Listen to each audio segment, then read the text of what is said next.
আল্লাহ আমি আমার জবান তোমার জন্য দিয়ে দিলাম। 2 নম্বর আমার অঙ্গ প্রত্যঙ্গ, এই অঙ্গ প্রত্যঙ্গ আমি তোমার জন্য বরাদ্দ করে দিলাম। এই আমার হাত পা অঙ্গ প্রত্যঙ্গ দিয়ে কখনো কাউকে কষ্ট দিব না, কোনো জুলুম করব না, কাউকে ঠকাবো না, কোনো অন্যায় কাজ করব না, কারো দালালি করব না। ও মাওলা আমার অঙ্গ প্রত্যঙ্গ, এই অঙ্গ প্রত্যঙ্গ আমি নবী তোমার জন্য দিয়া দিলাম। 2 নম্বর। 3 নম্বর আত-তাহিয়াতু লিল্লাহ ওয়াস সালাওয়াত। 3 নম্বর ওয়াত তাইয়্যিবাত। ও মাওলা করিম সম্পত্তি তো কিছু নাই, যাই থাকবে যাই তুমি দিবা সব আমি তোমার জন্য দিয়া দিলাম। বলেন নবীজি কয়টা জিনিস দিছি? জোরে বলেন। 3টা জিনিস। 1 নম্বর জবান আল্লাহর জন্য দিবেন।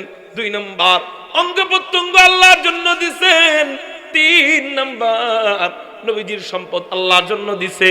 এই 3 জিনিস দেওয়ার পর আল্লাহ বলেন রাসূল তুমি তোমার জন্য কি রাখলা? সব তো আমার জন্যই দিয়া দিলা। তোমার জন্য তো কিছুই রাখলা না, সব তো আমাকে দিয়া দিলা। মানুষ কামাই করে, কামাইয়ের মূল উৎস, মানুষের কামাইয়ের মূল উৎস হলো 3টা। চিৎকার দিয়ে বলেন কয়টা? 1 নম্বর হয়তো মানুষ জবান দিয়ে কামাই করে, লেকচারার লেকচার দিয়ে কামাই করে, ডাক্তার জবান দিয়ে কথা বইলা রোগীর রোগ বইলা ডাক্তার ডাক্তারি কইরা কামাই করে। এরপরে শিক্ষক টিচার জবান দিয়ে পড়াইয়া কামাই করে। আল্লাহু আকবার। আল্লাহ আমাদেরকে জবান দিয়েছেন, হয়তো মানুষ এই জবান দিয়ে কামাই করে। এই জবান যদি না থাকে তাহলে মানুষ অঙ্গ প্রত্যঙ্গ দিয়ে কামাই করে। জবান মনে করেন নাই কোনো ব্যক্তি বোবা, তো বোবা অনেক আছে। বোবা মানুষ সাইকেল চালায়, বোবা মানুষ রিক্সা চালায়, বোবা মানুষ মাটিতে কাজ করে, বোবা মানুষ কৃষক। তো এমন যদি মানুষ কামাই করে জবান দিয়া তো ভালো কথা, জবান যদি না থাকে তাহলে অঙ্গ প্রত্যঙ্গ দিয়ে কামাই করে। অঙ্গ প্রত্যঙ্গ নাই, অঙ্গ প্রত্যঙ্গ বিকলাঙ্গ, তাহলে কি দিয়া কামাই করবে? 3 নম্বর আর একটা অপশন খোলা, সেটা হলো বাপ দাদার যদি কোনো সম্পত্তি থাকে সেটা বিক্রি করে সে খায়। কিন্তু মানুষের কামাইয়ের এই মূল উৎস এই 3 জিনিস, এই 3 জিনিস যদি বন্ধ হয়ে যায় ওই মানুষের ভিক্ষা ছাড়া কোনো গতি থাকে না। আল্লাহ বললেন রাসূল এই কামাইয়ের মূল উৎস এই 3টা, এই 3টা তো তুমি আমাকে দিয়া দিলা, তোমার জন্য তুমি কি রাখলা? ও রাসূল তুমি তোমার 3টা আমার জন্য দিলা, যাও যাও যাও আমি মাওলা তোমার এই 3 জিনিসের সাথেও 3টা জিনিস হাদিয়া দিয়া দিলাম। এই বক্সটা আরেকটু আমার দিকে ঘোরান। এই 3টা জিনিসের সাথে আমিও 3টা জিনিস হাদিয়া দিলাম। আপনারা আমার দিকে তাকান, আপনাদের তো অন্য দিকে তাকানোর কোনো প্রয়োজন নাই। ও মাওলা কারীম রে, সেই 3 হাদিয়া কি? নবীজি এটা বলার পর আল্লাহ পাক রব্বুল আলামিন বলেন এই 3 হাদিয়া। 1 নম্বর হাদিয়া হলো তুমি তোমার জবান আমার জন্য দিলা, যাও যাও যাও তোমার এই জবানের সাথে আমি মাওলা শান্তি মিশাইয়া দিলাম। চিৎকার দিয়ে বলেন সুবহানাল্লাহ। এটা আরেকটু ঘোরান না ভাই, অসুবিধা কি? আরেকটু ঘোরান।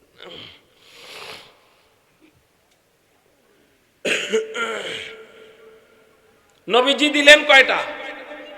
মুখস্থ বলেন, মুখস্থ বলেন। 1 নাম্বার কি? 2 নাম্বার কি? 3 নাম্বার কি? বাচ্চারা মুখস্থ করছে, মুরব্বীরা পারে নাই। 1 নাম্বার কি? 2 নাম্বার কি? 3 নাম্বার কি? সম্পদ। এই 3টা জিনিস আমরাও আল্লাহর জন্য হাদিয়া দিয়ে দিব। পারবো না ইনশাআল্লাহ? এই জবান আল্লাহর জন্য দিব, অঙ্গ প্রত্যঙ্গ আল্লাহর জন্য দিব, সম্পদ আল্লাহর জন্য যথাসম্ভব দিব। পারবো না ইনশাআল্লাহ? এই 3 জিনিস নবীজি দেওয়ার পর আল্লাহ বলেন রাসূল তুমি তোমার জন্য কি রাখলা? সবই তো আমাকে দিয়ে দিলা।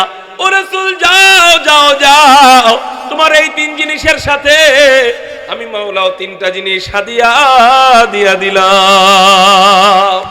তুমি 3টা দিছো, ওই 3টার সাথে আমার হাদিয়া। 1 নাম্বার তুমি তোমার জবান আমার জন্য দিছো, ওই জবানের সাথে আমি মাওলা শান্তি মিশাইয়া দিলাম। আসসালামু আলাইকা আইয়ুহান নাবিয়্যু ওয়া রাহমাতুল্লাহি ওয়া বারাকাতুহু, তুমি তোমার জবান আমার জন্য দিলা, ওই জবানের সাথে আমি মাওলা সালাম মিশাইয়া দিলাম, শান্তি মিশাইয়া দিলাম। এই কথার থেকে বোঝা যায় যে ব্যক্তি নবীজির জবানের কথা গ্রহণ করবে ওই ব্যক্তি শান্তি পাবে, যেই পরিবার নবীজির জবানের কথা গ্রহণ করবে ওই পরিবার শান্তি পাবে, যেই সমাজ নবীজির জবানের কথা গ্রহণ করবে ওই সমাজ শান্তি পাবে, যে রাষ্ট্র নবীজির জবানের কথা গ্রহণ করবে ওই রাষ্ট্রকে আল্লাহ শান্তিময় রাষ্ট্র বানাইয়া দিবে। আজকে দেখেন না আফগানিস্তান, আফগানি মুদ্রার এত দাম বেড়ে যায় কেন? আফগানের মানুষ এখন এত শান্তিতে বসবাস করে কেন? কোনো ধর্ষণ নাই, কোনো সুদ নাই, কোনো ঘুষ নাই, আল্লাহু আকবার, কোনো খুনাখুনি নাই, কোনো মারামারি নাই, কোনো ঠকাঠকি নাই, কোনো চুরি নাই, একেবারে ওপেন দোকান খোলা রাইখা মসজিদে নামাজ পড়তে চলে যায়। এটা তো আগে এই স্বাধীনতা ছিল না। কেন এই স্বাধীনতা আসে? এক নাম্বার কারণ হলো আফগান নবীজির জবানের কথা মোতাবেক, নবীজির আদর্শ মোতাবেক দেশ পরিচালনার কারণে আল্লাহ পাক রব্বুল আলামিন পুরো আফগানে শান্তির হাওয়া চালু করে দিয়েছে।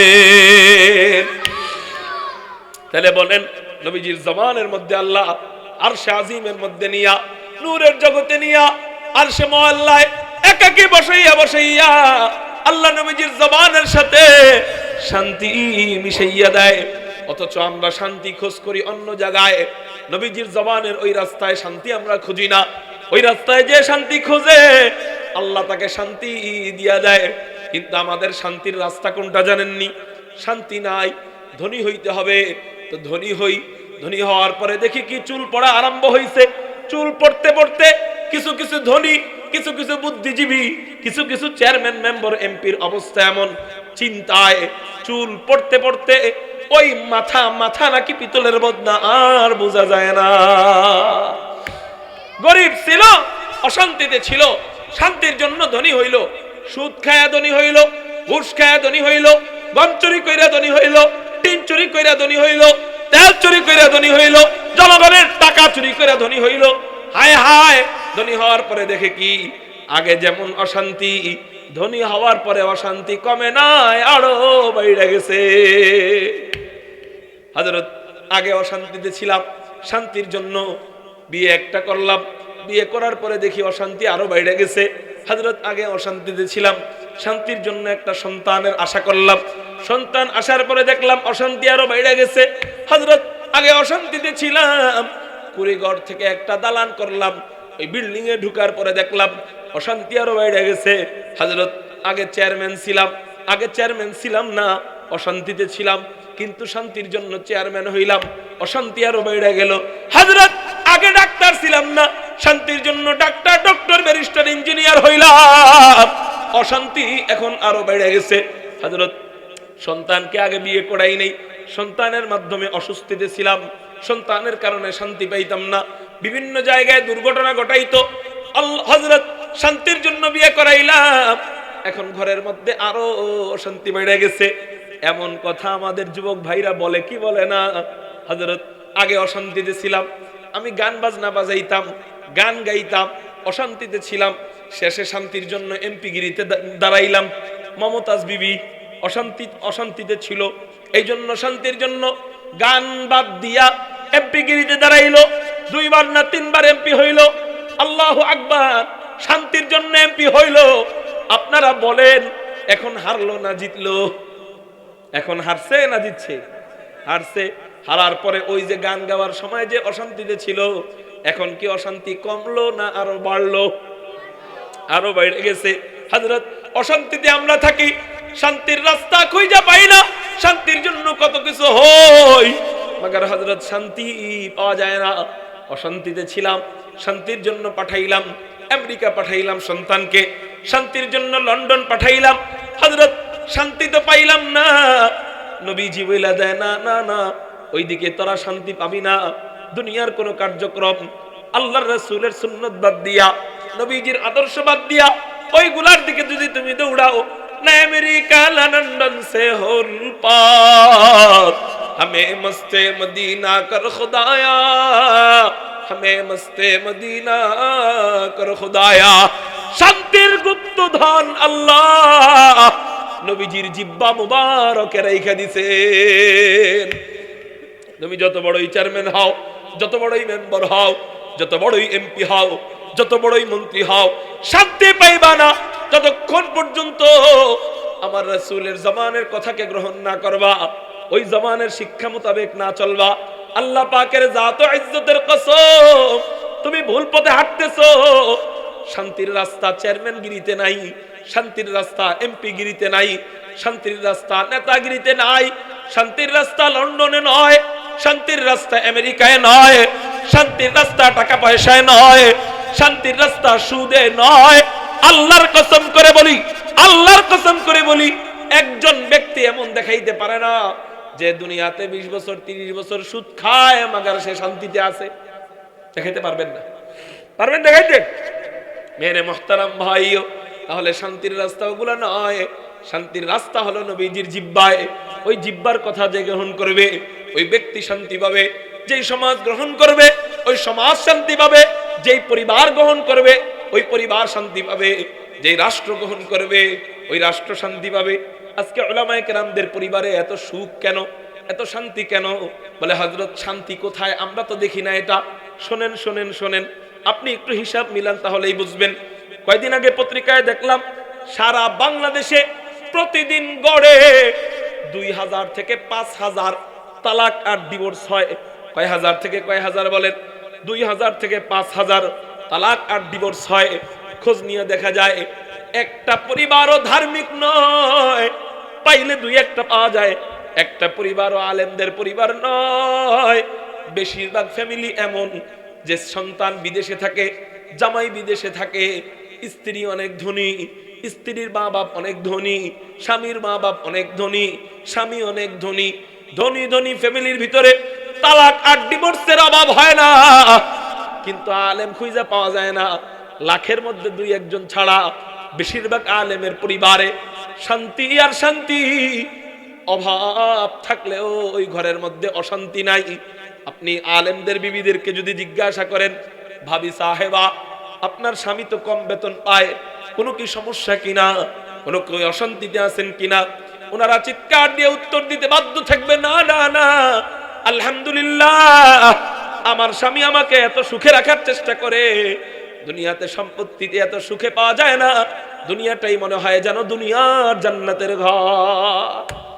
দুনিয়াটা মনে হয় দুনিয়ার জান্নাতের ঘর। শান্তি শান্তি কেন? বলে ওই পরিবার রাসূলের আদর্শ মোতাবেক চলে, ওই ফ্যামিলি রাসূলের আদর্শ মোতাবেক চলে। আর যেই ফ্যামিলি রাসূলের আদর্শ মোতাবেক চলে সেই ফ্যামিলি অশান্তিতে থাকে না। কিছুটা পরীক্ষা আসলেও আল্লাহ আবার ওই পরীক্ষা উঠায় নিয়ে যায়, ওই মুসিবত উঠায় নিয়ে যায়। কখনো মামলার ভয়, কখনো হামলার ভয়, কখনো ওই পরিবারের উপরে চাপ, কখনো রাষ্ট্রীয় চাপ, কখনো প্রশাসনিক চাপ। বলে সব চাপ আল্লাহ দেয় পরীক্ষার জন্য, যা আল্লাহ আবার উঠায় নিয়ে যায়। আল্লাহ তাদেরকে উত্তম জাযা পরবর্তীতে দান করে। সুখ আর শান্তি তারা দুনিয়াতেও দেখে আর আখিরাতেও দেখে। এজন্য ভাই, যদি আমি শান্তি চাই, যদি আমি কি চাই? শান্তি চাই, আমার সন্তানকে আমি শান্তি রাস্তা খুলে দিতে চাই, তাহলে শান্তির হাইওয়ে রোডে উঠায় যেতে হবে। শান্তির হাইওয়ে রোড কোনটা?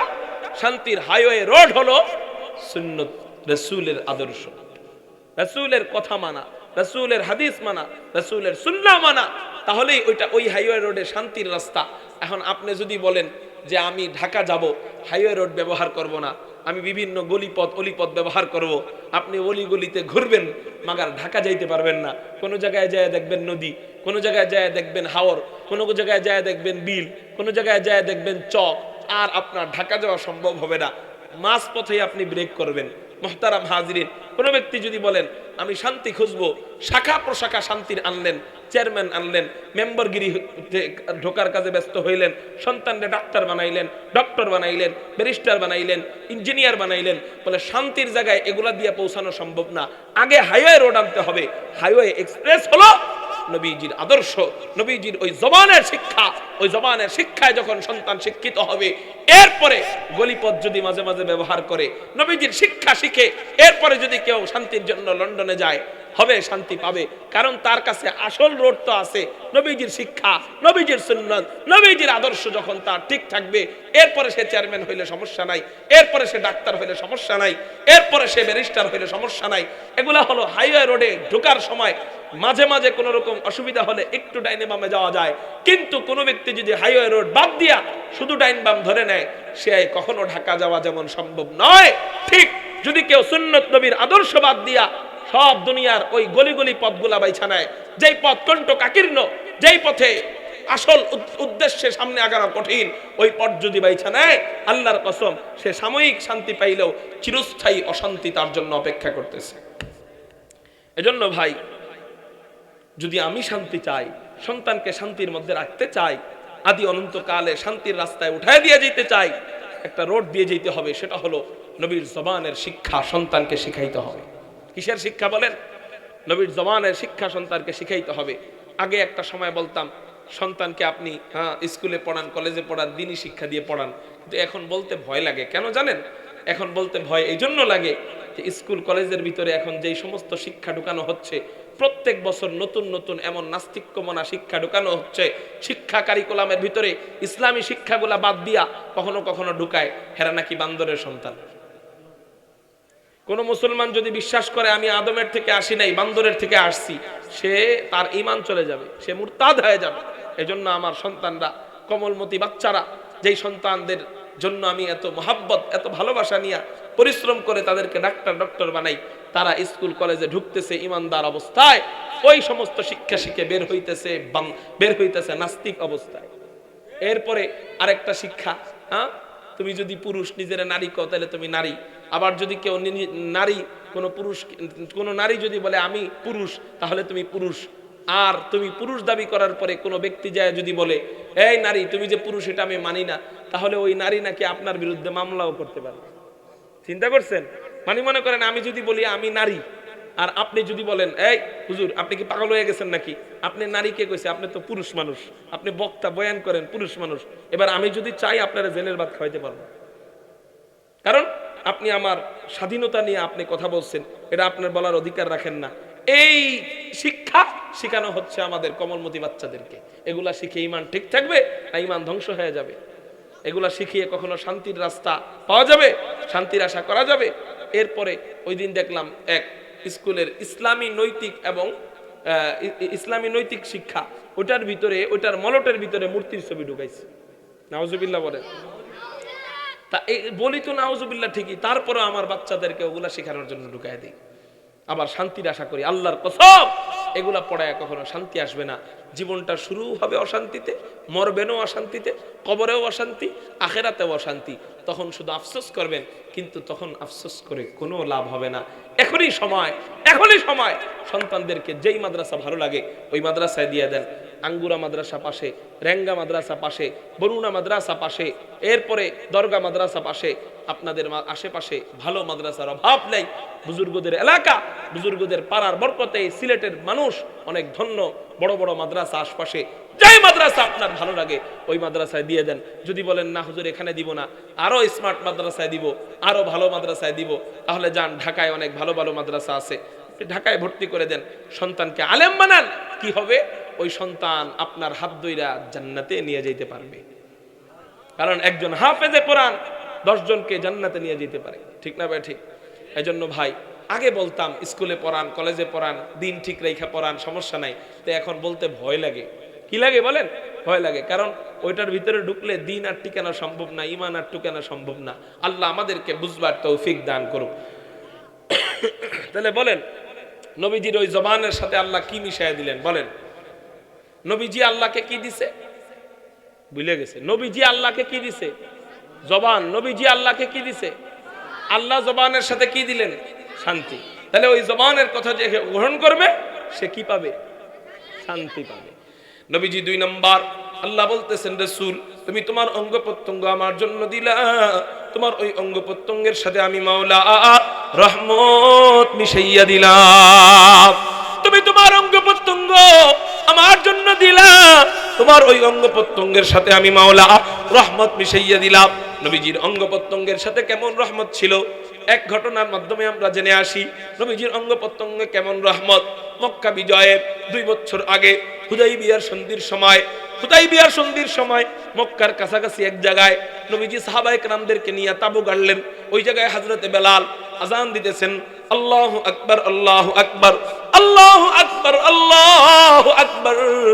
এই মুহূর্তে মক্কার মুশরিকদের ছোট ছোট বাচ্চারা হযরতে বেলালকে দাঁড়ায় দাঁড়ায় ভেঙ্গাইতেছে, আল্লাহু আকবার আল্লাহু আকবার। মানে ভেঙ্গানোর শব্দ যেইভাবে হয়, ভেঙ্গানোর শব্দ তো সুন্দর করে হয় না, ভেঙ্গাই হয়। হযরতে বেলাল হুদাইবিয়ার সন্ধির সময় আযান দিতেছেন, দূরে দাঁড়ায় দাঁড়ায় মক্কার কিছু মুশরিকের বাচ্চারা ভেঙ্গায়। নবীজি টের পাইলেন, নবীজি ওদেরকে দেখা দিলেন দৌড়ানি দেওয়ার পর সব দৌড়াইয়া পালায়া যায়, একজন আর পালাইতে পারে না, নবীজির হাতে বন্দী হয়ে যায়। তার নাম হলো হযরত আবু মাহজুরা। মুশরিকদের বাচ্চা দাঁড়াইছিল ভেঙ্গানোর জন্য, কিন্তু নবীজির হাতের মধ্যে আটকায়া যায়। নবীজি ওরে নিয়ে দূরে এক জায়গায় যায়, এবার বলতেছে, এই কি বলছিলি বল। আবু মাহজুরা মনে মনে চিন্তা করে, নবীদের নাকি অনেক শক্তি, মুসার গায়ে নাকি আল্লাহ এত শক্তি দিয়েছিলেন, যেই শক্তি দিয়া এক থাপ্পড় দেওয়ার পরে এক কীর্তি নাকি মারা গেছে। মেরে মুহতারাম ভাইও, তো সেই মুসার জামানার 40 জন পুরুষের শক্তি নাকি আমার নবীর গায়ে। তো হযরত আবু মাহজুরা তখন ছোট, তখনও মুসলমান হন নাই, চিন্তা করতেছেন যে এই নবীর নাকি অনেক শক্তি, যেভাবে আমারে ধরছে, যদি আমি যা বলতে বলে যদি না বলি আমারে এক থাপ্পড় দিয়ে মাইরা ফেলবে। এই জন্য উনি যা বলে আমি তাই শুনি, পরবর্তীতে থুক্কু দিয়ে নিবনি। এবার বলতেছে, এই আবু মাহজুরা কি বলতেছিলা বলো। খেয়াল করবেন, আবু মাহজুরাকে নবীজি যখন বারবার বলার জন্য তালিম দিচ্ছিলেন, বারবার বলার জন্য তাশকিল করতেছিলেন, তখন আবু মাহজুরার চুলগুলা ছিল ছোট ছোট। আবু মাহজুরার চুলের উপরে নবীজি হাত বুলাইতেছিলেন আর বলতেছেন, বাবা কি বলতেছিলাম বলো না। আবু মাহজুরা এবার বলার সিদ্ধান্ত নিলেন, ডাইনে একবার তাকায়, বামে একবার তাকায়, পিছনে একবার তাকায়। কেন? দেখি কোনো বন্ধু বান্ধব আছে কিনা, বন্ধু বান্ধব থাকলে আবার শুনা যাবে আমি আল্লাহর নাম বলছি, বাড়িতে যায় আবার বিচার দিবে। এই জন্য ডাইনে বামে তাকাইয়া যখন দেখে বন্ধু বান্ধব আর কেউ নাই, তখন আবু মাহজুরা আস্তে করে আযান দেয়, আল্লাহু আকবার আল্লাহু আকবার, আস্তে করে। নবীজি বলেন, এই বাবা একটু গলা ছেড়ে দিয়ে জোরে বলো না। এবার আবু মাহজুরা জোরে বলে, আল্লাহু আকবার আল্লাহু আকবার। এরকম করতে করতে আশহাদু আল্লা ইলাহা ইল্লাল্লাহ, আস্তে করে বলে আশহাদু আল্লা ইলাহা ইল্লাল্লাহ। নবীজি বলেন, বাবা একটু গলা ছেড়ে দিয়ে জোরে বলো। এটা মনে রাখবেন, প্রত্যেকবার নবীজি তার চুলের উপর হাত বুলাইতেছিলেন আর আদর করে করে বলতেছিলেন, বাবা একটু গলা ছেড়ে দিয়ে জোরে বল না। এবার গলা ছেড়ে দিয়ে জোরে বলে, আশহাদু আল্লা ইলাহা ইল্লাল্লাহ। এতটুকু পর্যন্ত বইলা আবু মাহজুরা ব্রেক খায়, আর বলে না, এই সামনে বল, কয় না আর বলা যাবে না, এই পর্যন্ত বলা যায়। কিন্তু আশহাদু আন্না মুহাম্মাদুর রাসূলুল্লাহ বললে তো মহাবিপদ, এটা বললে তো মুসলমানই হয়ে গেলাম, এই জন্য আমি মুসলমান হইতে রাজি না, সামনে আমি বলবো না। এতটুকি আপনি আমারে আর বলাইতে পারবেন না। এই গরিমসি যখন করতেছে, নবীজি দিলেন এক ধমক, আরে ওটা বললেই কি কেউ মুসলমান হয়ে যায় নাকি? আবু মাহজুরা মনে মনে চিন্তা করে, আশহাদু আল্লা ইলাহা ইল্লাল্লাহ এতটুক তো বলা যায়, হিন্দুরাও এতটুক বলে, হ্যাঁ খ্রিস্টানরাও এটা বলে, ইহুদিরাও এটা বলে, কিন্তু মুহাম্মদুর রাসূলুল্লাহ বলে না। এই জন্যই তো ওরা খ্রিস্টান, এই জন্যই তো ওরা ইহুদি। মেরে মুহতারাম ভাইও, ও চিন্তা করে এই পর্যন্ত না বলা যায়, কিন্তু সামনে গেলে তো মহাবিপদ। কি করা যায়? আচ্ছা পরে থুক্কু বইলা নিবনি, পরে প্রতিমার কাছে তওবা করে নিবনি, আপাতত মায়ের থেকে বাঁচার জন্য একটু বলি। আস্তে করে বলে, আশহাদু আন্না মুহাম্মাদুর রাসূলুল্লাহ। নবীজি বলেন, এ বাবা একটু গলা ছেড়ে দিয়ে জোরে বলো না। এবার আবু মাহজুরা চিৎকার দিয়ে বইলা ওঠে, হযরত আমাকে আর বলাইতে হবে না, আপনার নাম বলার সাথে সাথে আমার দিলের মধ্যে, আমার দিলের ভিতরে হেদায়েতের নূর ঝলমল কইরা উঠছে, হেদায়েতের নূর জমে গেছে, কালেমা পড়ে মুসলমান হয়ে যায়। এবার 2 বছর পর মক্কা বিজয় হয়। মক্কা বিজয়ের সময় নবীজি বলেন, এই আবু মাহজুরাকে ডাক দাও। আবু মাহজুরা আমার মক্কার মুয়াজ্জিন, মদিনার মুয়াজ্জিন হলো হযরতে বেলাল, আর মক্কার মুয়াজ্জিন হলো হযরতে আবু মাহজুরা। আবু মাহজুরাকে মুয়াজ্জিন বানায় দেওয়া হয়। এই মুয়াজ্জিন সাহেব আযান কেমনে দেয় দেখেন, খেয়াল করেন, আল্লাহু আকবার আল্লাহু আকবার আল্লাহু আকবার, আল্লাহু আকবার। প্রথমবার আস্তে বলে, দ্বিতীয়বার জোরে বলে, এটাকে বলা হয় তারজিহ করা। এই জন্যই বুখারী শরীফে একটা অধ্যায় আছে, বাবু তারজিহিল আযান, আযানের মধ্যে তারজিহ করা।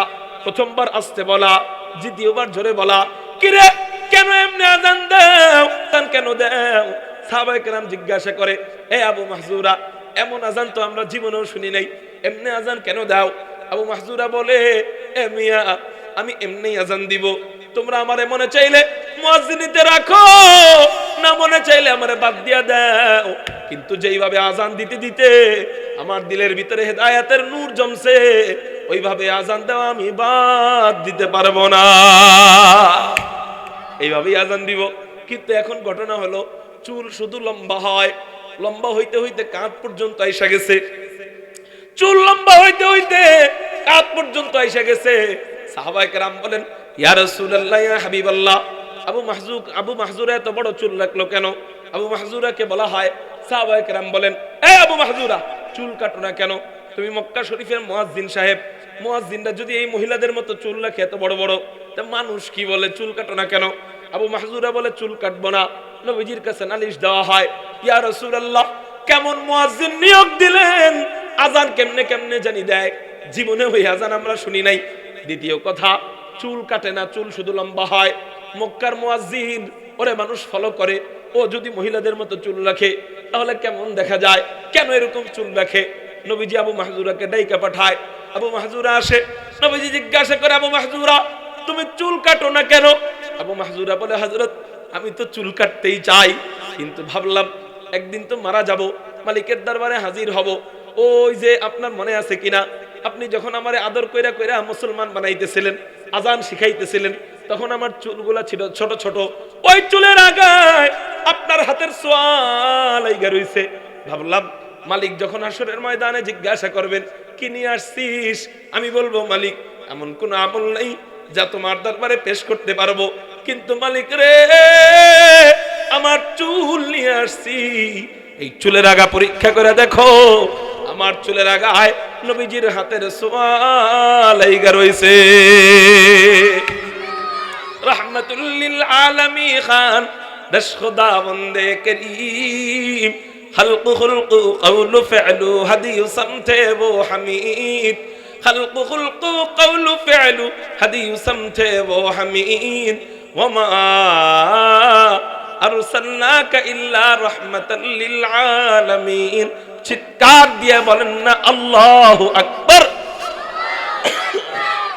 मेरे मुहतरम भाइयों, ওই চুলের আগায় নবীজির হাতের ছোঁয়া লাগে আর জান্নাতের টিকিট পাওয়া যায়। ওয়া রাহমাতুল্লাহ, আসসালামু আলাইকা আইয়ুহান নবী ওয়া রাহমাতুল্লাহ। ও রাসূল, তুমি তোমার অঙ্গ আমার জন্য দিলা, ওই অঙ্গের সাথে আমি মাওলার রহমত দিয়া দিলাম। তাহলে নবীর অঙ্গের সাথে কেমন রহমত? ওই অঙ্গ যেই চুলে ছোঁয়া দেয়, ওই চুলওয়ালা জান্নাতি হয়ে যায়। কেমন রহমত নবীর অঙ্গের সাথে। আরেকটা ঘটনা মনে পড়ে গেল, এগুলা হাদিসের ঘটনা, এগুলা ইবরত হাসিলের ঘটনা, বানানো কোনো কিচ্ছা কাহিনী না। মেরে মুহতারাম ভাইও, সাহাবায়ে কেরামদেরকে নিয়ে নবীজি একবার গল্প সল্প করতেছেন, এমন মুহূর্তে হঠাৎ করে নবীজি বলে উঠলেন, এই সাহাবীরা, আমার কাছে কেউ কি কিছু পাওনা আছে কিনা, কেউ কি কিছু পাও কিনা, কারো কোনো পাওনা আছে কিনা বলো। এক সাহাবী দাঁড়াইলেন, হযরতে ওমর বসা, হযরতে সিদ্দিক আকবর বসা, হযরতে আলী বসা, হযরতে উসমান বসা, আরো সাহাবায়ে কিরাম বসা। এমন মুহূর্তে নবীজি জিজ্ঞাসা করলেন, আমার কাছে কেউ কিছু পাও কিনা, কোন ঋণ থাকলে বলো, আমি দিয়ে দিব। এক সাহাবী দাঁড়াইয়া বললেন, ইয়া রাসূলুল্লাহ, ইয়া হাবিবাল্লাহ, হ্যাঁ আমি আপনার কাছে একটা জিনিস পাই। তা কি পাও? সেটা হলো, যুদ্ধের ময়দানে এক কাফেরকে আপনি বাড়ি মারতে গেছেন, এই বাড়িটা আমার পিঠের উপরে লাগছে, হযরত এবার আমিও আপনারে বাড়ি দিতে চাই। কেমন সম্পর্কের সম্পর্ক নবীজির সাথে, কেমন ফ্রিলি সম্পর্ক ছিল। কোন মুরিদ যদি তার পীর সাহেবকে বলে এই কথা, হযরত আপনি আমারে বাড়ি দিবেন, আমিও আপনার বাড়ি দিব, ওই পীর সাহেব কইবো, যা তুই হালাক হয়ে গেছিস, শেষ, তুই আর জীবনে মাথা উঁচু করে দাঁড়াইতে পারবি না, তোর এর বদদুয়া দিয়া দুনিয়াতেই জাহান্নামের চৌরাস্তায় পাঠাই দিছি, যা। কিন্তু নবীজি কেমন রহমত ওয়ালা নবী, কেমন আজমত ওয়ালা নবী, কেমন শান ওয়ালা নবী, জনাবে মুহাম্মদুর রাসূলুল্লাহ মোহাব্বত নিয়ে বলেন না সাল্লাল্লাহু আলাইহি ওয়াসাল্লাম। মেরে মুহতারাম ভাইও, এবার নবীজি কি করেন? নবীজি বলেন তুমি আমারে বাড়ি মারবা। ওই দিক দিয়ে সব সাহাবী হতভম্ব, বলে কি নবীর গায়ের মধ্যে বাড়ি মারবে? আল্লাহর আরশে আজিম তো কাঁপা উঠবে। আবার আমরা বসা, যেই নবীর জন্য আমরা জীবন উৎসর্গ করতে আমরা সর্বদা প্রস্তুত, সেই সাহাবীদের সামনে নবীকে বাড়ি মারবে, সাহস কত বড়! হযরতে ওমরের চোখের মধ্যে আগুন ঝরতেছে, এমন অবস্থা, তরবারি একবার এমন করে আবার ভিতরে ঢুকায়, আবার এমন করে ভিতরে ঢুকায়, মানে রাসূল আপনি যদি অনুমতি দেন এখনই ওর কল্লাটা নিয়ে নিব, এই অবস্থা হযরতে ওমরের। নবীজি বলেন এই সাহাবীরা তোমরা শান্ত হও, ওর কাজ ওরে করতে দাও, তুমি আমারে বাড়ি মারবা না, আসো বাড়ি নেও, লাঠি মারো বাড়ি। এবার নবীজি নিজের লাঠি দেয়, ও লাঠি দিয়ে পিছনে লাঠি নিয়ে পিছনে এসে দাঁড়ায়, দাঁড়ায়া সবার চেহারায় রাগের ছাপ, ওর চেহারায় হাসির ছাপ, মনে মনে কয় তোমরা রাগ হও হও, আমি জান্নাতের সার্টিফিকেট পায়া নেই, আমি পাইলে এরপরে তোমরা আমারে মারলেও কোনো দুঃখ নাই। নবীজিকে বলে ইয়া রাসূলুল্লাহ ইয়া হাবিবাল্লাহ, আপনি যখন আমারে পিঠের মধ্যে বাড়ি দিছিলেন তখন আমার গায়ের মধ্যে কোনো পাঞ্জাবি ছিল না। নবীজি বলেন ও আচ্ছা, তাহলে কি পাঞ্জাবিও খুলতে হবে নাকি? ওই সাহাবী বললেন হ্যাঁ, পাঞ্জাবিও খুলতে হবে। সব সাহাবী হতভম্বের উপরে হতভম্ব, করে কি ও নবীজির পাঞ্জাবি খুইলা ছাড়তেছে।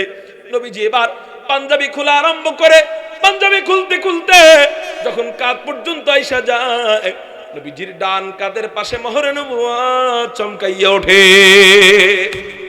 ওই সাহাবী লাঠি দূরে ফেলাইয়া নবীজিকে জড়াইয়া ধইরা ওই মোহরে নবুয়তের চুমু খায় বলে কে আপনারে মারে? এ তো একটা নাটক করলাম, এ তো একটা অভিনয় করলাম। ইয়া রাসূলুল্লাহ আপনি কোনো মাইন্ড করবেন না, আপনি কোনো রাগ করেন না, আমাকে কোনো বদদোয়া দিয়েন না, আমি আপনাকে মারতে চাই নাই, এই একটা কাজ করার জন্য আমি এটা করলাম, সেটা হলো এই যে আপনার মোহরে নবুয়তে আমি চুমু খায়া থাকলাম। কেন চুমু দিলা? হাসরের ময়দানে যাব, মালিকের সামনে দাঁড়াবো, মালিক জিজ্ঞাসা করবেন কি রে কি নিয়ে আসছিস? ভাবলাম এমন তো কোনো আমল নাই যা মাওলার দরবারে পেশ করব। ভাবলাম নবীজির মোহরে নবুয়তে একটা চুমু খায়া থাকি, মালিক যখন জিজ্ঞাসা করবেন কি রে কি নিয়ে আসছিস, তখন মালিককে বলবো মালিক এই যে দেখো আমার ঠোঁট পরীক্ষা করে দেখো, আমার ঠোঁটের আগায় নবীজির মোহরে নবুয়তের ছোঁয়া লাইগা রইছে। নবীজির মোহরে নবুয়তের ছোঁয়া আমার ঠোঁটের আগায় লাইগা রইছে, তো ও জান্নাতের সার্টিফিকেট পাওয়া যায়। নবীজির পিঠে চুমু দেওয়ার কারণে আরেক সাহাবী নবীজির কাছে গেছেন, চায় হাত বাড়াইছেন মুসাফাহার জন্য, নবীজির ইশক এসে গেছে, নবীজির সার্টিফিকেট নবীজির হাতে এসে গেছে, নবীজির অঙ্গ প্রত্যঙ্গের সাথে আল্লাহ রহমত মিশাইয়া দেয়। ওই অঙ্গ প্রত্যঙ্গ যার সাথে লাগায় সেও জান্নাতি হয়ে যায়, রহমতওয়ালা নবীর ফয়েজ পাইয়া যায়। ওই সাহাবী যায় মুসাফার জন্য হাত বাড়াইছেন, নবীজি বললেন এ মিয়া মুসাফাহা কেন করবা? মুসাবাকা করো। কয় মুসাবাকা করলে কি হবে? নবীজি বলেন সাবিকনি ফামান সাবাকানি দাখালাল জান্নাহ, আমার সাথে মুসাবাকা করো, যে ব্যক্তি আমার সাথে মুসাবাকা করবে, মুসাবাকা মানে এই যে এই জিনিসটাকে মুসাবাকা বলা হয়, এটা তো মুসাফাহা, কিন্তু এই জিনিসকে মুসাবাকা বলা হয়। তো ওই সাহাবী গেছেন মুসাফাহা করার জন্য, এক গ্রাম্য বেদুইন সাহাবী, উনি গেছেন নবীজির সাথে সাক্ষাৎ করে মুসাফা করবে। নবীজির ভিতরে জান্নাতের টিকিটের সার্টিফিকেট এসে গেছে। নবীজি এবার বলে মুসাফা কেন করবা? মুসাবাকা করো। কয় সাবিকনি ফামান সাবাকানি দাখালাল জান্নাহ, যে ব্যক্তি আমার সাথে মুসাবাকা করবে তাকে সে জান্নাতে প্রবেশ করবে, তার জন্য জান্নাত ওয়াজিব হয়ে যাবে। ওই সাহাবী এবার মুসাবাকা করে, মুসাবাকা যখন কইরা বাড়ির দিকে যায়, যেন নাচতে নাচতে যায়, দৌড়াইতে দৌড়াইতে যায়, খুশি হয়ে ছুটতে ছুটতে যায়, খুশি ভাব নিয়ে যায়। অন্যান্য সাহাবীরা জিজ্ঞাসা করে কি রে নবীজির কাছে ঢুকলা কেমনে আর বের হইলা কেমনে? ঢুকলা সাধারণ অবস্থায়, বের হইতেছে অসাধারণ অবস্থায়। আরে বের হব না, খুশি কি হব না, আনন্দ কি পাবো না? রহমতওয়ালা নবীর রহমত পেয়ে গেছি, জান্নাতের সার্টিফিকেট পেয়ে গেছি। নবীজি বলছেন সাবিকনি ফামান সাবাকানি দাখালাল জান্নাহ, নবীজির আঙ্গুলের সাথে যে আঙ্গুল মিশাবে সে জান্নাতে প্রবেশ করবে। আমি যেই সম্পদ পাইছি এই সম্পদ উসমানের কাছে নাই, এই সম্পদ আলীর কাছে নাই, এই সম্পদ আবু বকরের কাছে নাই, এই সম্পদ ওমরের কাছে নাই। আমার নবীজির এক একটা সাহাবীর এক একটা আলাদা আলাদা বৈশিষ্ট্য ছিল, যেই বৈশিষ্ট্য নিয়ে তারা গর্ব করত। ওই সাহাবী বলেন, আমার আঙ্গুলের ছোঁয়া এটা অনেক বড় দামি ছোঁয়া। ওই সাহাবী এবার বলা আরম্ভ করছে, সাবিকনি ফামান সাবাকানি দাখালাল জান্নাহ ফাইন্নী সাবাকতুন নবিয়্যা সাল্লাল্লাহু আলাইহি ওয়াসাল্লাম। তোমরা আমার আঙ্গুলের সাথে আঙ্গুল মিলাও, তোমরা মুসাবাকা করো, তোমরাও জান্নাতে ঢুকবা। কেন জান্নাতে ঢুকবা জানোনি? আমি নবীজির আঙ্গুলের সাথে আঙ্গুল মিলাইছি। চিৎকার দিয়ে বলেন সুবহানাল্লাহ। নবীজি সার্টিফিকেট দেয় ওই সাহাবীকে, আর ওই সাহাবী সার্টিফিকেট বিলায় অন্যান্য সাহাবীর কাছে। আল্লাহু আকবার। মেরে মুহতারাম ভাইও, বলে এই পাওয়ার আসে কোথার থেকে? বলে রহমত আল্লাহ নবীকে আল্লাহ ওই আসমানের উপরে নিয়া, 7 আসমানের উপরে নিয়া, আর জান্নাত দেখাইয়া, 7 জাহান্নাম দেখাইয়া, সীমান্তের বড়ই গাছের কাছে নিয়া, রফরফে চড়াইয়া, আল্লাহর পাশাপাশি নিয়া, নিজের কুদরতি হাঁটুর সামনে বসাইয়া আল্লাহ নবীজির সাথে লম্বা সময় পর্যন্ত গল্প সল্প কইরা এক পর্যায়ে নবীজির অঙ্গ প্রত্যঙ্গের সাথে রহমত মিশাইয়া দেয়। ওই অঙ্গ প্রত্যঙ্গ যার সাথে লাগে সেও রহমত পাইয়া জান্নাতি হয়ে যায়। মেরে মুহতারাম ভাইও, আসসালামু আলাইকা আইয়ুহান নবী ওয়া রাহমাতুল্লাহ। 1 নাম্বার, তুমি তোমার জবান আমার জন্য দিলা, ওই জবানের সাথে আমি শান্তি মিশাইয়া দিলাম। 2 নাম্বার, তুমি তোমার অঙ্গ প্রত্যঙ্গ আমার জন্য দিলা, ওই অঙ্গ প্রত্যঙ্গের সাথে আমি মাওলার রহমত মিশাইয়া দিলাম। 3 নাম্বার, তুমি তোমার সম্পদ আমার জন্য দিলা, ওই সম্পদের সাথে আমি মাওলা বরকত মিশাইয়া দিলাম। নবীজির সম্পদের সাথে আল্লাহ বরকত মিশাইয়া দিছিলেন। কেমনে বরকত মিশাইছেন? একবার হযরত আবু হুরায়রা রাদিয়াল্লাহু তাআলা আনহু মসজিদের কোণায় শোয়া, 3 দিন ধরে কিছুই খায় না, 3 থেকে 5 দিন কিচ্ছু খায় না। আমার সঠিকটা মনে নাই, 5 দিন না 3 দিন এটা মনে নাই, এইজন্য বললাম 3 দিন অথবা 5 দিন কিচ্ছু খাবার দাবার খায় না। নবীজির দরবারে হযরত আবু হুরায়রা রাদিয়াল্লাহু তাআলা আনহু পড়ে থাকতেন হাদিসকে গ্রহণ করার জন্য। নবীজির কাছ থেকে কোনো জায়গায় যাইতেন না, সাহাবতের বরকতে। এইজন্য সাহাবায়ে কেরামদের মধ্যে সবচেয়ে বড় মুহাদ্দিস, তার নাম কি বলেন? হযরত আবু হুরায়রা রাদিয়াল্লাহু তাআলা আনহু। আমি নবীজির থেকে দূরে চলে যাই, নবীজির কোন হাদিস যেন আমার থেকে ছুটে যায়। কারণ আমার নবীজি কথা বলতেন, এটাও হাদিস। আমার নবীজি কাউকে থাপ্পড় দিতেন, এটাও হাদিস। আমার নবীজি কাউকে ধমক দিতেন, এটাও হাদিস। আমার নবীজি কাউকে আদেশ করতেন, এটাও হাদিস। আমার নবীজি কাউকে নিষেধ করতেন, এটাও হাদিস। আমার নবীজি চুপ করে বসে থাকতেন। আশ্চর্যের ব্যাপার, আমার নবীজি যে চুপ করে বসে থাকতেন, কয় এখন তো নবীজি কিছু করতেছেন না, এগুলা তো হাদিস না। কয় না না না, আমার নবীজি চুপ করে বসে থাকাটাও উম্মতের জন্য হাদিস। নবীজি যদি কোন জায়গায় চুপ না থাকতেন, তাহলে উম্মতের জন্য কোন কাজ করা ওয়াজিব হয়ে যাইত। এইজন্য নবীজির চুপ থাকাটা উম্মতের জন্য রহমতের হাদিস। আবার নবীজি কখনো কারো দিকে তাকায় রইছেন, এটাও হাদিস। অর্থাৎ খালকু খুলকু কুল্লু ফিআলু হাদিসুন ও হামিদ। আমার নবীজির সব কথা কাজ আমাদের জন্য রহমত। আবার চুপ থাকাটাও উম্মতের জন্য রহমত। চিৎকার দিয়ে বলেন সুবহানাল্লাহ। তাহলে এই হাদিস সংগ্রহ করার জন্য নবীজির একজন সিসি ক্যামেরা ছিলেন। ওই সিসি ক্যামেরার নাম হলো হযরত আবু হুরায়রা রাদিয়াল্লাহু তাআলা আনহু। সব সময় সিসি ক্যামেরার মতো নবীজির দিক তাকায় থাকতেন। নবীজি কেমন করে ওইটাও তিনি লিপিবদ্ধ করতেন। নবীজি কিভাবে হাসছেন ওইটাও লিপিবদ্ধ করতেন। নবীজি কেমনে কথা বললেন ওইটাও লিপিবদ্ধ করেন। এই জন্যই তো সবচেয়ে বেশি হাদিস ওয়ান আবি হুরায়রা রাদিয়াল্লাহু তাআলা আনহু قال না মেরে মুহতারাম ভাইও, হযরত আবু হুরায়রা এই হাদিসকে সংগ্রহ করার জন্য কখনো বাড়ির দিকে যাইতেন না। একান্ত বিশেষ প্রয়োজন ব্যতীত বাড়িতে যাইতেন না। 3 দিন ধরে খানা খায় না, তারপরেও বাড়িতে যান না খানা খাইতে। কেন?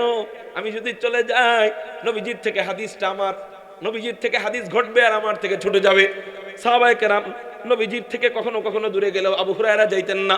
একবার এত ক্ষুধা লাগছে, হযরত আবু হুরায়রা আল্লাহর কাছে দোয়া করেন, আল্লাহ নবীজির কাছে যদি একটু খাবার আসতো, তাহলে ওই খাবার আমাকেও নবীজি একটু দিয়ে খাইতেন।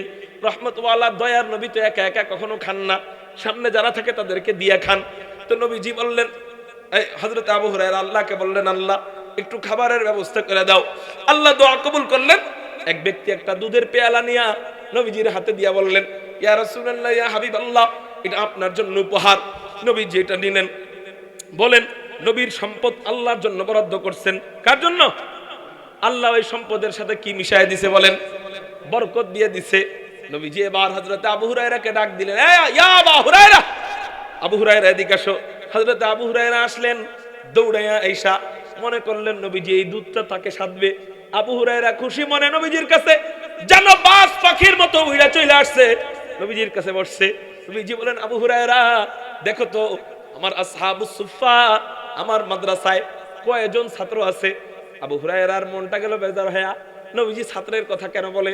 মনে হয় দুধ আমার ভাগে আর নাই, ছাত্রদেরকে দিয়ে দিবে। যায়া গণনা কইরা আয়েশা বলে, ইয়া রাসূলুল্লাহ, ইয়া হাবিবাল্লাহ, 70 জন সাহাবী আছে। নবীজি বললেন, সবাইকে ডাক দাও। আবু হুরায়রা কয়, কাজ তো হয়ে গেছে, আমি যে আল্লাহর কাছে দোয়া করছিলাম, আল্লাহ আমার জন্য একটু খাওয়ান পাঠাও, ওই দোয়া মনে হয় এখনো কবুল হয় নাই, এই খাওয়ান মনে হয় আমার ভাগে নাই। 70 জন সাহাবী আসলে এক একজনের যে ক্ষুধা, ওই ক্ষুধায় এক চুমুকেই তো সব দুধ খেয়ে ফেলবে, আমার ভাগ্যে আর হবে না। যেখানে আবু বকর আছে ওখানে আর আমি পাবো না, যেখানে ওমর আছে সেখানে আর আমাকে আগে দিবে না, যেখানে হযরত আলী আছে সেখানে দুধ তো আর আগে আমাকে সাধবে না। আগে তো আবু বকর, তারপর ওমর, তারপর উসমান, তারপর আলী, তারপর সাহাবায়ে কেরাম, এরপরে 30-40 নম্বরে যায় আমার সিরিয়াল হইতে পারে। এতটুক দুধ একজনেই তো খায়া শেষ করে ফেলবে, 30-40 নাম্বার তো বহু দূরে থাক। কিন্তু কি আর করা, নবীজি ডাক দিতে বলছেন, এই জন্য ডাক দিতে হয়, না ডাক দিলে তো বেয়াদবি হয়ে যাবে। সাহাবায়ে কেরামদেরকে যায়া মন খারাপ করে বলতেছেন, এই সাহাবীরা তোমাকে নবীজি ডাকে, বুঝলেন? খুশি মনে না, মন খারাপ, মনে মনে করে তোমাকে লেগে দুধ পেলাম না মিয়া, এখন বৈরুসুকের লেগে এই জায়গায়। সাহাবায়ে কেরামকে বলতেছেন, এই সাহাবীরা তোমাদেরকে নবীজি ডাকে। গেছেন নবী, সাহাবায়ে কেরাম গেছেন, আবু হুরায়রা পিছনে দাঁড়ায় রয়েছে, সামনে আসে না, পিছনে দাঁড়ানো, সামনে আসে না কেন? মন খারাপ, সামনে যায় তো লাভ নাই, নবীজি দুধ দিলে তো আমার আগেই দিত, এখন এতগুলা সাহাবী সামনে, এর মধ্যে কি আমার বেল আছে নাকি? সবার পিছনে আবু হুরায়রা। নবীজি ডাক দিলেন, ইয়া আবু হুরায়রা, হে আবু হুরায়রা, আসো আসো, এই দুধের পেয়ালা হাতে নাও। আবু হুরায়রা কয়, সূর্য কোন দিক থেকে উঠলো রে? এত সাহাবী সামনে দাঁড়ানো, এর মধ্যে আমারে ডাকে কে? আচ্ছা দেখি, নবীজি ডাক দিছে, সবার সামনে মনে হয় আমারে খাওয়াইবো, বেশি ভালোবাসে নবীজি আমারে, দেখি যায় হাতের মধ্যে নিছে। দ্বিতীয়বারের মতো খুশি হইছে। নবীজি এবার বললেন, পান করানো আরম্ভ করো ডাইন সাইড থেকে। সুবহানাল্লাহ। আবু হুরায়রা দ্বিতীয়বারের মতো আবার সেকা খাইছে। আরে এর থেকে পাওয়ার থেকে তো না পাওয়াই ভালো ছিল, দেখার থেকে তো না দেখাই ভালো ছিল, ডাকের থেকে তো না ডাক দিলেই ভালো ছিল, এ যেন কাটা গায়ে লবণ ছিটা। আচ্ছা, নবীজি বলছেন মানতে তো হয়। ডান দিক থেকে খাওয়ানো আরম্ভ করছে, খাওয়ানো শুরু করছে। আল্লাহু আকবার। একজন খায়, দুইজন খায়, তিনজন খায়, চারজন খায়, পাঁচজন খায়, এই করতে করতে করতে করতে 70 জন যখন খায়, দেখে এক ফোঁটা দুধও কমে নাই। আল্লাহ বললেন, আবু হুরায়রা তুমি তো অনেক, নবীজি বললেন, আবু হুরায়রা তুমি তো অনেক টেনশনে পড়ে গেছিলে না? ইয়া রাসূলুল্লাহ, ইয়া হাবিবাল্লাহ, হ্যাঁ টেনশনে তো পড়ার কথাই, সবচেয়ে বেশি ক্ষুধা আমার লাগছে। এবার নবীজি বললেন, নাও এবার তুমি পান করো যতটুকু পারো। পান করতে করতে করতে করতে পেট হয়ে গেছে একেবারে পাতিলার মতো। ইয়া রাসূলুল্লাহ, ইয়া হাবিবাল্লাহ, পেট ভরে খাইছি। নবীজি বললেন, আরো খাও, তোমার ক্ষুধা বেশি লাগছে। এবার আরো খাইছে, খাইতে খাইতে বুক পর্যন্ত। হযরত আর জায়গা নাই, আরো খাও। এবার আরো খাওয়া আরম্ভ করছে, খাইতে খাইতে গলা পর্যন্ত। হযরত আর একটু যদি মুখে দেই, যা খাইছি সব পড়ে যাবে, হযরত আর খেতে পারবো না। নবীজি বললেন, বুঝা বলতেছে তো, পেট ভরছে তো? হ্যাঁ ভরছে। এবার আমাকে দাও। নবীজি ওই দুধের পেয়ালা নিয়া বিসমিল্লাহির রহমানির রহিম বইলা 3 চুমুকে ওই দুধ শেষ করেন। মুহাদ্দিসিনে কেরাম কিতাবের মধ্যে লেখেন, নবীজি যদি ওই দুধ শেষ না করতেন, কিয়ামত পর্যন্ত জমজমের কুয়া থেকে যেমন জমজমের পানি শেষ হয় না, ওই দুধের পেয়ালা থেকে নবীজির বরকতে কিয়ামত পর্যন্ত দুধ শেষ হতো না। এরে মুহতারাম ভাইও, তাহলে নবীজির সম্পদের সাথে আল্লাহ বরকত মিশায় দিছে। এমনিই দিছে না আগে নবীজি দিছে সম্পদ, এরপরে আল্লাহ বরকত দিছে? বলেন, আগে সম্পদ দিছে, এরপর আল্লাহ বরকত দিছে। আর আমরা আল্লাহর কাছে বরকত চাই, আল্লাহরে না দিয়েই চাই। হ্যাঁ, মনে মনে কই আল্লাহরে দিমু কি, কামাই করি মাত্র 10,000 টাকা, এর মধ্যে আবার আল্লাহরে দিমু কি? এই জন্য আল্লাহর কাছে কখনো আমরা বরকত চাইলে আগে আল্লাহকে দিতে হবে। আল্লাহ বরকত দিয়ে দিবে। ভাই বরকত জিনিসটা এমন যা দেখা যায় না মাগার অনুধাবন করা যায়। বরকত জিনিসটা এমন যা দেখা যায় না অনুধাবন করা যায়। এই জন্যই তো বুজুর্গানে কেরাম বলেন, আল্লাহ সম্পত্তি বাড়ায় দাও, এই দোয়া করো না। কি দোয়া? আল্লাহ আমার রিজিকে যেই সম্পদ আছে ওই সম্পদে বরকত দিয়ে দাও। বরকতের ভিতরে অনেক বরকত, বাড়তির বিরুদ্ধে বেশি সম্পত্তির মধ্যে শান্তি নাই, বরকতের ভিতরে শান্তি আছে। আপনাদেরকে সংক্ষিপ্ত একটা উদাহরণ দিয়ে বোঝানোর চেষ্টা করি। বরকতের ভিতরে শান্তি, বাড়তি সম্পত্তির মধ্যে কোনো কি নাই বলেন? শান্তি নাই। আপনাদেরকে একটু বুঝাই। বলেন সারা বাংলাদেশে গ্রাম কয়টা? ৬৮,০০০ গ্রামে দুইটা কইরা বাজার আসেনি? একটা গ্রামে কি একটাই বাজার না দুইটা বাজার?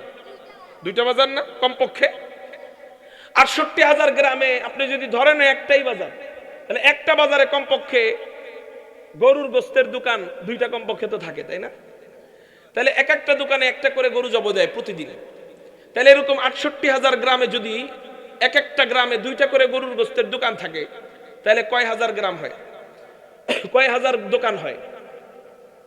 ১,৩৬,০০০। ১,৩৬,০০০। আপনি ক্যালকুলেটর বের করছেন? ক্যালকুলেটরটা হাতে রাখেন, আমি একটু আপনার থেকে হিসাব জিজ্ঞাসা করব। আমার মাথায় এটা নাই, হিসাবটা আমার মাথায় মাত্র আসলে এই জন্য বলতেছি।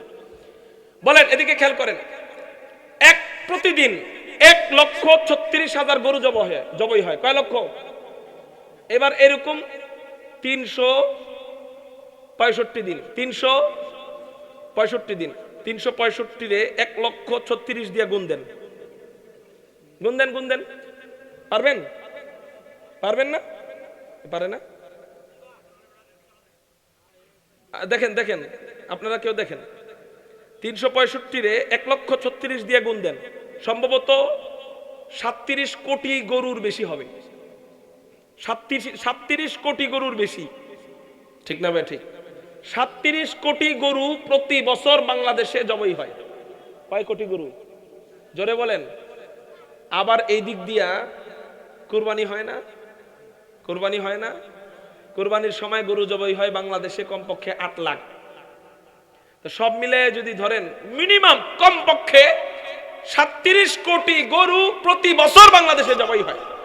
এখন আপনারা বলেন গরু বছরে বাচ্চা দেয় কয়টা? একটা বাচ্চা দেয়। এত গরু মারা হয়, ৩৭ কোটি গরু প্রতি বছর মারা হয়। গরু তো খুঁজে পাওয়ার কথাই ছিল না, বাংলাদেশে গরু থাকারই কথা ছিল না, কিন্তু বাড়ি বাড়ি গরু দিয়ে ভরা, ঠিক না ভাই? ঠিক। এক এক গোয়ালের কাছে 10টা 20টা 25টা 100টা এরকম গরু, কমে না। আর ওই দিক দিয়ে কুত্তা বছরে বাচ্চা দেয় কয়টা? জীবনে কুকুরের বাচ্চা দেখছো নি? একটা হইছে। কয়টা হইছে? কমপক্ষে মিনিমাম 5টা। মিনিমাম কয়টা? উপরে 13টা 14টা পর্যন্ত হয়। মিনিমাম কয়টা? 5টা। তাহলে এক এক কুকুর প্রতি বছর বাচ্চা দেয় 5টা করে। গরু যত মরে প্রতিদিন, কুকুর অত মরতে প্রতিদিন দেখি না। রাস্তাঘাটে চলতে ফিরতে সেই 3-4 মাস পর পর একটা করে কুত্তা মরা দেখা যায়, ঠিক না ভাই? ঠিক। এই কুকুরের মরার পরে গন্ধ আসে, তারপরে বুঝি মরছে। আপনারা বলেন অত্র গ্রামে 1 মাসের মধ্যে কুকুর মরা দেখছেন কারা কারা? হাত ওঠান। একজন মাত্র দেখছে, তার মানে মরছে মনে হয় 2-3টা, ঠিক না ভাই? ঠিক। তো বেশি 1 মাসের ভিতরে মাত্র 2-3টা কুকুর যদি মরে, তাহলে তো বাংলাদেশে কুকুর দিয়া ভরা থাকার কথা ছিল, গরুর চেয়ে বেশি, ঠিক না ভাই? ঠিক। কিন্তু খোঁজ নিলে দেখা যাবে প্রত্যেক গ্রামে সব মিলাইয়া গরুর চেয়ে কুত্তা কম, কুকুর কম, গরু বেশি। কুকুর যদি গরুর মতো এত বেশি থাকতো তাহলে এলাকার মানুষ শান্তি পেত না। এই যে প্যান্ডেলের আশপাশেও কুকুর দিয়ে ভরা থাকতো। গরুর বাচ্চা হয় একটা, কুকুরের বাচ্চা হয় 5 থেকে 10টা। কুকুর দিয়া গ্রামের মানুষ 2-3 বছর পরে অতিষ্ঠ হয়ে যেত। এত বাচ্চা মরতেও দেখি না, যায় কই? যায় কই? এত বাচ্চা যায় কই? আর গরুর বাচ্চা এত আসে কোথার থেকে? বলে গরুর বাচ্চা কম, হালাল, বরকতে বড়। ঠিক। কোটিপতির টাকা কোটি কোটি, বেশি টাকা দেখা যায়, মাগার বরকত নাই। চিন্তা করতে করতে শান্তি না পাইতে পাইতে মাথার চুল সব পড়ে গেছে। এটা মাথা না পিতলের বদনা, বোঝা যায় না। আর এদিক দিয়ে গরিব হালাল টাকা কামায় 10,000, বরকতে ভরা। এজন্য ভাই আমি যদি আমার সম্পত্তিতে বরকত চাই, হালাল পথে উপার্জন করতে হবে, হালাল পথে ব্যয় করতে হবে। হযরত পরিবারের জন্য দিলে কি এটা হালাল পথ না? হ্যাঁ, পরিবারের জন্য ব্যয় করলে, মায়ের জন্য, বাবার জন্য, সন্তানের জন্য, বিবির জন্য, বোনের জন্য, ভাইয়ের জন্য আপনি ব্যয় করলেন, এটাও একটা সদকা। এজন্য আমরা কখনো হারাম পথে ব্যয় করব, হারাম পথে উপার্জন করব, তাহলে কুকুরের মতো দেখবেন চোখে কোটি কোটি টাকা, আমাদের শান্তি নেই। আর ওই দিক দিয়ে বরকত, আপনি হালাল পথে কামাই করবেন, গরুর মতো দেখবেন বছরে আসছে অল্প, কিন্তু বরকতে ভরা। আল্লাহ আমাদেরকে এই তিনটা জিনিস, জবান, অঙ্গ প্রত্যঙ্গ আর সম্পদ, আল্লাহর জন্য দেওয়ার তৌফিক দান করুক। আমিন। ওয়া আখির দাওয়ানা আলহামদুলিল্লাহ।